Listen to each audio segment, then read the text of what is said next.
Imagine settling into your cruise cabin, only to be thrown off the ship mid-voyage. That's exactly what happened to one German couple because of what they did on their balcony.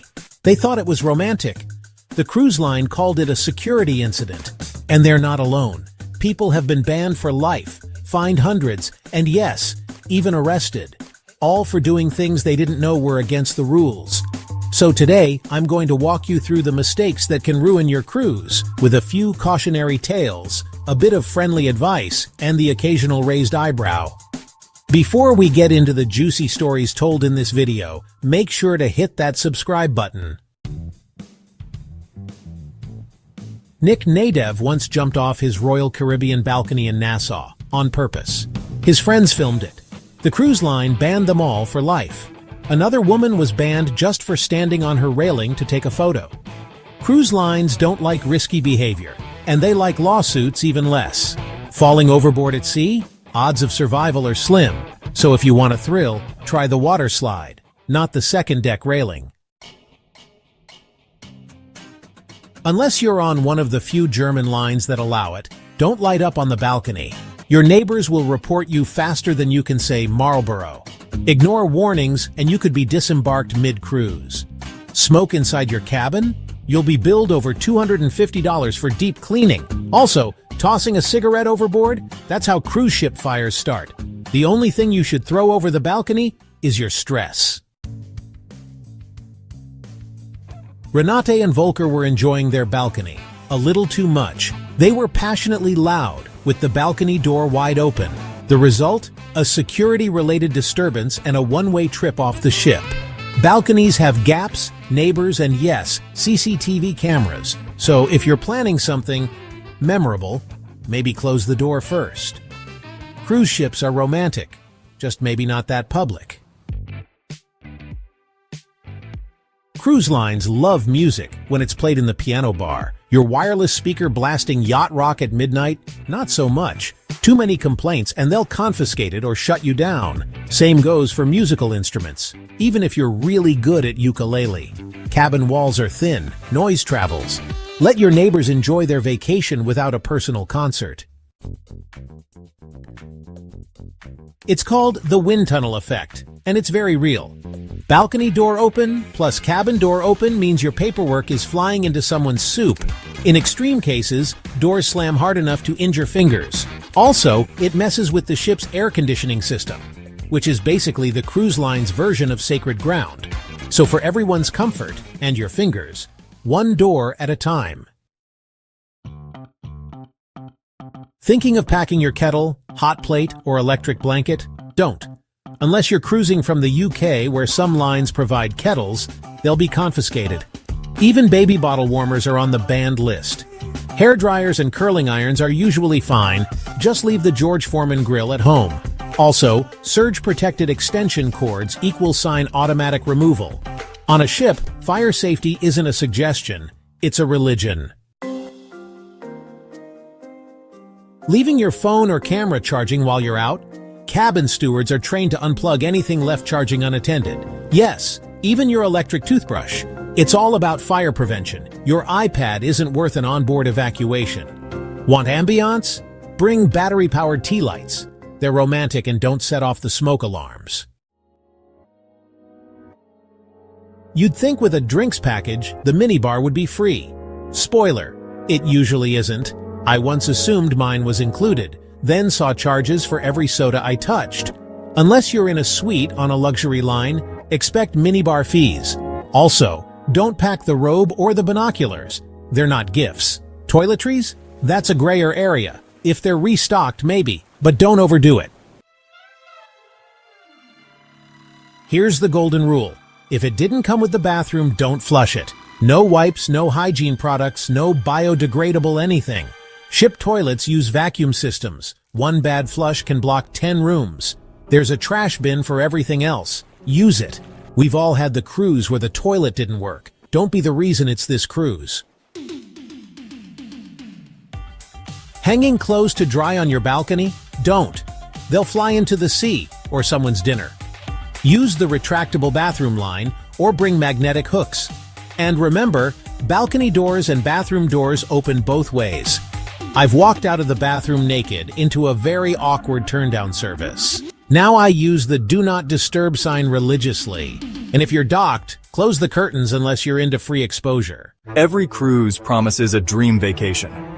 But what if your next port stop is hiding something dangerous? While most travelers picture white sand beaches and fruity cocktails, some destinations come with serious warnings. We're not talking about mild inconvenience here. We're talking about level 3 and even level 4 travel advisories from the US State Department. Yes, the same ports your cruise line cheerfully promotes are also flagged for gang violence, kidnappings, and organized crime. And here's the kicker. You might never know, unless you do your homework. In this video, we're diving into the 7 most dangerous cruise ports frequently visited from the US. And we're not just naming names.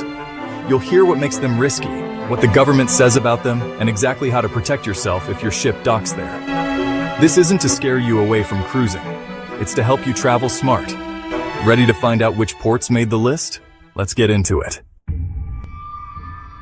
First up is Belize City, located along the Caribbean coast of Central America. Over 615,000 cruise passengers visited Belize last year alone. But here's what most of them didn't know. The US State Department has Belize City under a level 3 travel advisory, which means reconsider travel. Their exact words? US citizens should avoid traveling to Belize City. Why? Gang activity. While the secure cruise port itself is generally safe, you step just a few blocks outside, and you're in territory flagged for serious crime. Tourists who wander off alone have ended up in the wrong place at the wrong time. Even daytime strolls into the city are strongly discouraged without local guidance. So what should smart cruisers do? Option 1. Book an official excursion through your cruise line. These are vetted, safe, and well managed. Option 2. Stay inside the gated port area and enjoy the shops and scenery. Option 3. Honestly, just stay on the ship. You're not missing much, and safety comes first. Belize may be beautiful, but it's also one of those ports where a wrong turn could ruin your vacation. Now let's talk about Jamaica, a stunning island paradise south of Cuba and a wildly popular stop for Caribbean cruises. Last year, over 1.6 million passengers cruised to Jamaica. But while the beaches are breathtaking, the reality on shore isn't always so pretty. The US State Department currently gives Jamaica a level 3 advisory. That means reconsider travel. And here's where it gets even more serious. US government personnel are banned from traveling to certain parts of Jamaica entirely. Why? Rampant gang violence, unpredictable crime, and an alarmingly high murder rate, some of the worst in the Western Hemisphere. Even all-inclusive resorts, which many consider safe bubbles, aren't immune to incidents. Sexual assaults have been reported in places people assume are secure. Now, here's where it matters to you. There are 5 cruise ports in Jamaica. Some are better than others.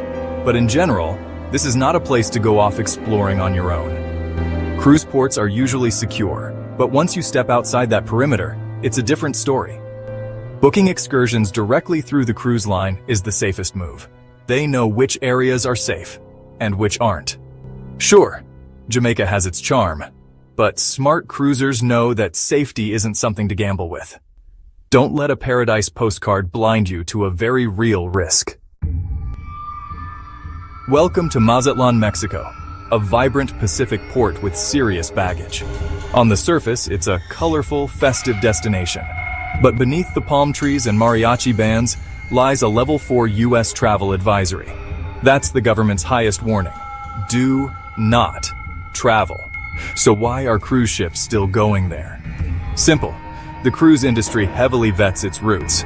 They wouldn't dock somewhere outright unsafe, but that doesn't mean you should let your guard down. Mazatlan sits in Sinaloa, a state notorious for cartel activity. The US State Department warns of violent crime and kidnapping, not exactly the kind of adventure you signed up for. Now, many cruisers still go, and even love it. But the key difference? They stick to the port, or take excursions through the cruise line only. Wandering off independently into Mazatlan streets? That's when the risk spikes. Because while the port is protected, a wrong turn inland can put you in a completely different world. You don't want to be in the wrong place at the wrong time, especially when help might be miles away and communication is limited. Mazatlan may be beautiful, But beauty doesn't always mean safety. Haiti might sound exotic on your cruise itinerary, but don't let the beach views fool you. This Caribbean nation is currently under a Level 4 U.S. travel advisory. That's as serious as it gets. Do not travel. Why? Because Haiti is dealing with severe crime, political unrest, and widespread kidnapping. It's not just unsafe, it's unstable. Even U.S. government employees are barred from traveling there. But here's the twist. Your cruise may still stop in Labadee, a private resort area owned and operated by Royal Caribbean. It's fenced off, guarded, and completely separated from the chaos beyond. So you step off the ship, and it feels like paradise. But what you're seeing isn't the real Haiti. It's a controlled bubble designed for tourist safety. Now, within Labadee, you're fine. Enjoy the cabanas, the beaches, the zip lines, all of it. Just don't mistake that comfort for the reality that lies outside the fence. Cruisers aren't allowed to leave Labadee freely. And honestly, that's for the best. Because stepping beyond the secured zone isn't just risky. It could turn your dream vacation into a nightmare with no easy way back. So if you see Haiti on your cruise schedules, just remember, you're not really seeing Haiti. And that's probably a good thing. You've seen the stunning beaches, lush rainforests, and colorful carnivals. But Trinidad and Tobago hides a much darker reality. This island nation in the southern Caribbean draws over 125,000 cruise passengers a year. Yet it carries a Level 3 U.S. travel advisory. Reconsider travel. Why? Because the threat here isn't just crime. It's terrorism and kidnapping. Yes, terrorism. According to the U.S. State Department, attacks on tourist sites could happen without warning. Much of the violence is driven by gang activity, especially in and around urban areas. And it's bad enough that U.S. government staff are prohibited from traveling to large parts of the country. If you're visiting Trinidad or Tobago on a cruise, know this: the port zones are relatively secure. But venturing out on your own? That's where the real risk begins. Stick to cruise line excursions, stay in high traffic areas, and if something feels off, trust your gut. Because in Trinidad and Tobago, danger doesn't always come with a warning sign. It hides in plain sight, beneath the sunshine and steel drums. Colombia may look like paradise from the deck of a cruise ship, but step off the ship, and you're stepping into a country with a volatile reputation. In 2023, more than 170,000 cruise passengers visited Colombia, drawn by its vibrant culture, stunning coastlines, and colonial cities. But behind that postcard-perfect view lies a country with a Level 3 U.S. travel advisory. That's reconsider travel. The risks: crime, terrorism, unrest, kidnapping. Colombia's long-standing ties to drug cartels and guerrilla activity mean danger isn't just a rumor. It's a reality. Even major port cities like Cartagena are not immune. Petty crime is common, but so are reports of armed robberies and express kidnappings. The U.S. State Department warns that tourists can be targeted, especially if they wander beyond popular zones or act like easy marks. If you're cruising to Colombia, join a cruise-sanctioned excursion, travel in groups, and keep your valuables and attention close. Because Colombia is breathtaking, but it's also unpredictable. Here's the truth. Cruising is still one of the safest, most relaxing ways to travel. But the moment you step off that ship, you're no longer in the safety bubble. Ports may look picture perfect, but every destination comes with its own set of risks, rules, and red flags. Some cruisers let their guard down the second they see palm trees. That's when trouble strikes. Lost passports, scams, theft, even worse. So here's what smart travelers always do.